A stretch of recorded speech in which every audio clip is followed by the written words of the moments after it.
ಗೆಳತಿಯರೇ ನಮಸ್ಕಾರ. ನಾನು ಪುಷ್ಪವಲ್ಲಿ. ಟೈಪಿಂಗ್ ಆರ್ಟ್ಸ್ಗೆ ಸ್ವಾಗತ. ಈಗಾಗಲೇ ಸಮ್ಮರ್ ಸೀಸನ್ ಸ್ಟಾರ್ಟ್ ಆಗಿದೆ. ಎಷ್ಟು ನೀರು ಕುಡಿದ್ರೂ ಸಾಲಲ್ಲ, ಬಾಯಿ ಒಣಗೋಗ್ತಾನೇ ಇರುತ್ತೆ. ಆ ಟೈಮಲ್ಲಿ ಜ್ಯೂಸ್ ಕುಡಿಬೇಕು ಅಂತ ಅನಿಸ್ತಾ ಇರುತ್ತೆ. ಯಾವಾಗಲೂ ಒಂದೇ ಥರ ಜ್ಯೂಸ್ ಮಾಡ್ಕೊಂಡು ಕುಡಿಯೋದಕ್ಕಿಂತ ಬೇರೆ ಬೇರೆ ಥರ ಜ್ಯೂಸ್ ಮಾಡ್ಕೊಂಡು ಕುಡಿದ್ರೆ ನಮಗೂ ಒಂಥರ ಚೇಂಜ್ ಇದ್ದಂಗೆ ಇರುತ್ತೆ. ಮೊದಲಿಗೆ ನಾನು ಬೇಲ್ದಣ್ಣನಿಂದ ಜ್ಯೂಸ್ ಮಾಡಿ ತೋರಿಸ್ತಾ ಇದ್ದೀನಿ. ಇದು ನೋಡಿ, ನಾವು ಓಪನ್ ಮಾಡಬೇಕು. ಓಪನ್ ಮಾಡಿ ಹೊಡೆದಾಗ ನೋಡಿ, ಈ ಥರ ಒಳಗಡೆ ಬೀಜಗಳು, ಹಾಗೆ ಇದರಲ್ಲಿ ತುಂಬ ಕಡ್ಡಿಗಳಿರುತ್ತೆ ನೋಡಿ, ಈ ಥರ ಕಡ್ಡಿಗಳೆಲ್ಲ ಇರುತ್ತೆ. ಇದನ್ನೆಲ್ಲ ನಾವು ಬಿಸಾಕಬಾರ್ದು, ಹಾಕಬೇಕು. ಇದರಲ್ಲಿ ತುಂಬ ಫೈಬರ್ ಇರುತ್ತೆ. ಫೈಬರ್ ಇರೋ ಕಾರಣ ಇದು ನಮ್ಮ ದೇಹಕ್ಕೆ ತುಂಬ ಒಳ್ಳೆಯದು.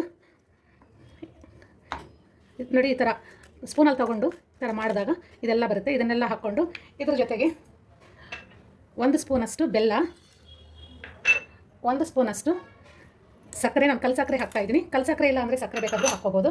ಹಾಗೆ 1 ಪೀಸು ಒಣಶುಂಠಿ ಇಲ್ಲ ಅಂದರೆ ಪೌಡರ್ ಇದ್ರೆ ಬೇಕಾದರೂ ಅದನ್ನು ಹಾಕ್ಕೋಬೋದು. ಇವಾಗ ಇಷ್ಟನ್ನು ನಾವು ಮಿಕ್ಸಿನಲ್ಲಿ ನುಣ್ಣಗೆ ಒಂದು ಸ್ವಲ್ಪ ನೀರು ಹಾಕಿ ನುಣ್ಣಗೆ ಮಾಡ್ಕೋಬೇಕು.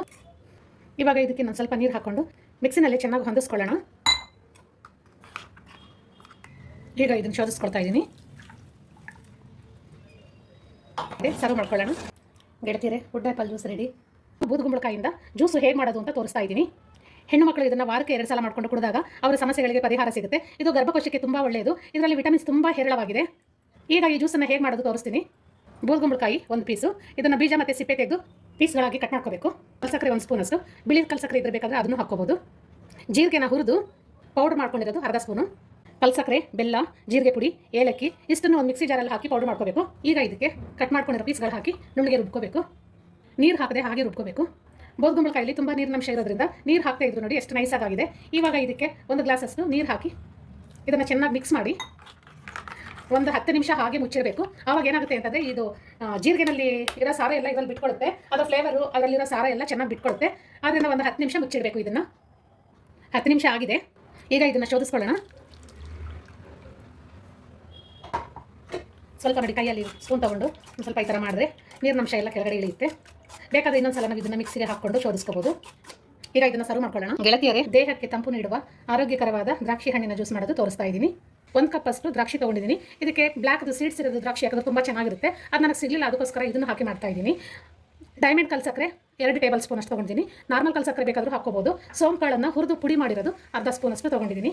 ಈಗ ಇದನ್ನೆಲ್ಲ ಒಂದು ಮಿಕ್ಸಿ ಜಾರ್ಗೆ ಹಾಕ್ಕೊಂಡು ಒಂದು ಸ್ವಲ್ಪ ನೀರು ಹಾಕಿ ನುಣ್ಣಗೆ ರುಬ್ಕೋಬೇಕು. ಇದು ಚೆನ್ನಾಗಿ ನುಣ್ಣಗಾಗಿದೆ. ಈಗ ಇದಕ್ಕೆ ಎಷ್ಟು ಬೇಕೋ ಅಷ್ಟು ನೀರು ಹಾಕಿ ಚೆನ್ನಾಗಿ ಮಿಕ್ಸ್ ಮಾಡ್ಕೋಬೇಕು. ಈ ಥರ ಮಿಕ್ಸ್ ಮಾಡಿದ್ದಾದಮೇಲೆ ಇದನ್ನು ಒಂದು 10 ನಿಮಿಷ ಮುಚ್ಚಿಡಬೇಕು. ಹಾಗೆ ಮುಚ್ಚಿಟ್ಟಾಗ ಏನಾಗುತ್ತೆ ಅಂತಂದರೆ, ಸೋಂಪಿನ ಕಾಳೊಂದು ಪೌಡರ್ ಹಾಕಿರ್ತೀವಲ್ಲ, ಅದರಲ್ಲಿರೋ ಸಾರಾಂಶ ಹಾಗೆ ಅದ್ರ ಫ್ಲೇವರ್ ಎಲ್ಲ ಬಿಟ್ಕೊಂಡು ಜ್ಯೂಸು ಕುಡಿಯೋದು ತುಂಬ ಚೆನ್ನಾಗಿರುತ್ತೆ. 10 ನಿಮಿಷ ಆಗಿದೆ. ಇವಾಗ ಇದನ್ನು ಶೋಧಿಸ್ಕೊಳ್ಳೋಣ. ಗೆಳತಿಯರೇ, ನೀವೇ ನೋಡಿದ್ರಲ್ಲ ಆರೋಗ್ಯಪೂರ್ಣವಾದ ದ್ರಾಕ್ಷಿ ಹಣ್ಣಿನ ಜ್ಯೂಸು ಎಷ್ಟು ಬೇಗ ರೆಡಿ ಆಯಿತು ಅಂತ. ಈಗ ಸೌತೆಕಾಯಿ ಜ್ಯೂಸ್ ಮಾಡೋದು ತೋರಿಸ್ತಾ ಇದ್ದೀನಿ. ಒಂದು ಮೀಡಿಯಮ್ ಸೈಜ್ ಸೌತೆಕಾಯಿ ದಪ್ಪಕ್ಕೆ ಕಟ್ ಮಾಡಿ ಇಟ್ಕೊಂಡಿದ್ದೀನಿ. ಇದಕ್ಕೆ ಸಿಪ್ಪೆ ಏನು ತೆಗೆದಿಲ್ಲ ನಾನು, ತುಂಬ ಎಳೆದಾಗಿತ್ತು. ಅದು ಬಲ್ತಿದ್ರೆ ಸಿಪ್ಪೆ ತೆಗಿಬೇಕು, ಇಲ್ಲಾಂದರೆ ಸಿಪ್ಪೆ ತೆಗೆಯೋ ಅಗತ್ಯ ಇಲ್ಲ. ಕೊತ್ತಂಬರಿ ಸೊಪ್ಪು ಒಂದು 2 ಸ್ಪೂನ್ ಅಷ್ಟು, ಕರ್ಬೇವಿನ ಸೊಪ್ಪು ಒಂದು 5-6 ಎಲೆ, ಪುದೀನೂ ಅಷ್ಟೇ ಒಂದು 5-6 ಎಲೆ, ಮೆಂತ್ಯ ಸೊಪ್ಪು ಒಂದು 10 ಎಲೆ, ಹಸಿ ಶುಂಠಿ ಒಂದು ಬಟಾಣಿ ಕಾಳಿನ ಗಾತ್ರ, ಟೇಬಲ್ ಸಾಲ್ಟು ಮತ್ತು ಬ್ಲ್ಯಾಕ್ ಸಾಲ್ಟು 2 ಸೇರಿ ರುಚಿಗೆ ಎಷ್ಟು ಬೇಕೋ 2 ಒಂದು ಸ್ವಲ್ಪ ತೊಗೊಂಡಿದ್ದೀನಿ. ಗಟ್ಟಿ ಮೊಸರು ಒಂದು ಸೌಟಷ್ಟು, ಮೀಡಿಯಮ್ ಸೌಟಷ್ಟು. ಈಗ ಮೊಸರೊಂದನ್ನು ಬಿಟ್ಟು ಉಳಿದೆಲ್ಲ ಸಾಮಾನುಗಳನ್ನು ಮಿಕ್ಸಿ ಜಾರ್ಗೆ ಹಾಕ್ಕೊಂಡು ನುಣ್ಣಗೆ ರುಬ್ಕೊಳ್ಳೋಣ. ಇದು ಸೌತೆಕಾಯಿ ನೀರಿನಂಶ ಇರೋದ್ರಿಂದ ಮೊಸರು ಹಾಕಿದಾಗ ಅದು ಇನ್ನೂ ನೀರಾಗುತ್ತೆ. ಆವಾಗ ನುಣ್ಣಗೆ ರುಬ್ಬೋದಕ್ಕೆ ಆಗೋದಿಲ್ಲ ಅನ್ನೋದಕ್ಕೋಸ್ಕರ ಮೊಸರೊಂದನ್ನು ಬಿಟ್ಟು ಉಳಿದೆಲ್ಲ ಹಾಕ್ಕೊಂಡು ರುಬ್ತಾ ಇದ್ದೀವಿ. ಮೊಸರು ಹಾಕಿ ರುಬ್ಬಿದಾಗಿದೆ. ಈಗ ಇದಕ್ಕೆ 1 ಗ್ಲಾಸ್ ಅಷ್ಟು ನೀರು ಹಾಕ್ಕೊಂಡು ಇದರಲ್ಲೇ ಚೆನ್ನಾಗಿ ಮಿಕ್ಸ್ ಮಾಡ್ಕೊಳ್ಳೋಣ. ಈಗ ಇದನ್ನು ಶೋಧಿಸ್ಕೊಂಡು ಸರ್ವ್ ಮಾಡ್ಕೊಳ್ಳೋಣ. ಇವತ್ತು ಕರ್ಬೂಜ ಹಣ್ಣು ಜ್ಯೂಸ್ ಮಾಡೋದು ತೋರಿಸ್ತಾ ಇದ್ದೀನಿ. ಮೊದಲಿಗೆ ಇದನ್ನು ಚೆನ್ನಾಗಿ ತೊಳೆದು ಸಿಪ್ಪೆ ತೆಗೆದು ಹೋಳುಗಳು ಮಾಡಿ ಇಟ್ಕೋಬೇಕು. ನಾವು ಮಾಡೋ ಜ್ಯೂಸ್ ಅಳತೆಗೆ ಬೆಲ್ಲ ತೊಗೊಂಡು ಅದು ಒಂದು ಬಟ್ಲಿಗೆ ಹಾಕಿ ಅದಕ್ಕೆ ಒಂದು ಸ್ವಲ್ಪ ನೀರು ಹಾಕಿ ಅದನ್ನು ಕರಗಿಸ್ಕೋಬೇಕು. ಬೆಲ್ಲ ಕರಗಿದೆ. ಇವಾಗ ಇದನ್ನು ಒಂದು ಬಟ್ಲಿಗೆ ಶೋಧಿಸ್ಕೊಳ್ಳೋಣ.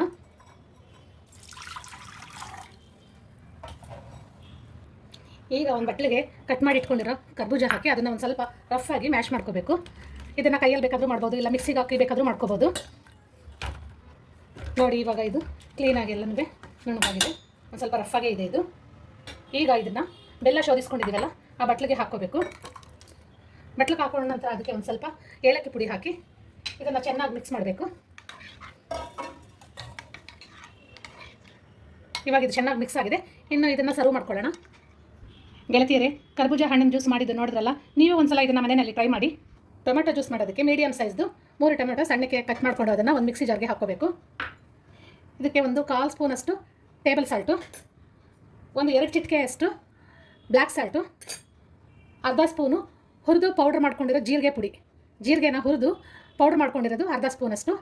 ಇದ್ರ ಜೊತೆಗೆ ಒಂದು 7-8 ಎಲೆ ಪುದೀನ ಹಾಕಿ ಇದನ್ನು ಮಿಕ್ಸಿನಲ್ಲಿ ನುಣ್ಣಗೆ ರುಬ್ಕೋಬೇಕು. ಈಗ ಇದು ನುಣ್ಣಗೆ ರುಬ್ಬಿದಾಗಿದೆ. ಇದಕ್ಕೆ ನಾವು ಎಷ್ಟು ಬೇಕೋ ಅಷ್ಟು ನೀರು ಸೇರಿಸ್ಕೊಂಡು ಚೆನ್ನಾಗಿ ಮಿಕ್ಸ್ ಮಾಡ್ಕೋಬೇಕು. ಈಗ ಇದನ್ನು ಜಾರಿನಲ್ಲಿ ಶೋಧಿಸ್ಕೊಂಡು